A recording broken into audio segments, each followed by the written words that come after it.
I'm talking to Rod Sheridan, Vice President of Sales and Asset Management of Bombardier. I have some questions for you.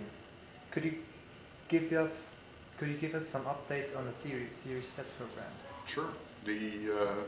We were very pleased to see the airplane go back into service, or into the flight test program, on September the 7th. The first airplane flew. The second airplane flew a few days later on the 15th. All the aircraft over the coming weeks will go back into service, back into the flight test program, and we can start getting the airplane, progressing it to certification. Okay. So what do you think, when will you be done with the flight testing program?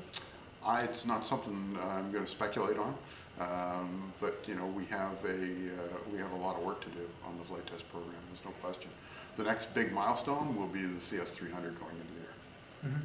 Yeah, this is also another question. Approximately 2/3 of the current orders are for the CS300. Might the split between the big brother and the smaller CS100 raise even more? Don't think so.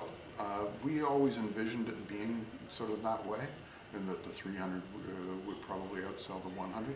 The interesting thing about the 100 though is it's got some very, very unique capabilities. You look at the field performance, and you look at hot and high, specific airports it can get in and out of.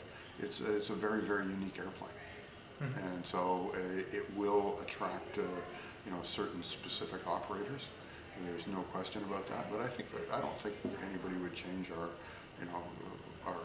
overall prediction of how many 300s to 100s. I don't think anybody would do that right now. I wouldn't, anyhow. Okay, thanks. At the end of the test program, Bombardier would like to have 300 orders in the pocket. Are you still on the path there?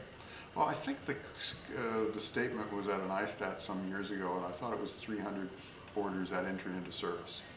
Okay. So not so much the flight test program. Okay. But I mean, we would love to have 300 orders by the end of the flight test program. The two things are pretty close together. Thank you very much for the interview. Thank you.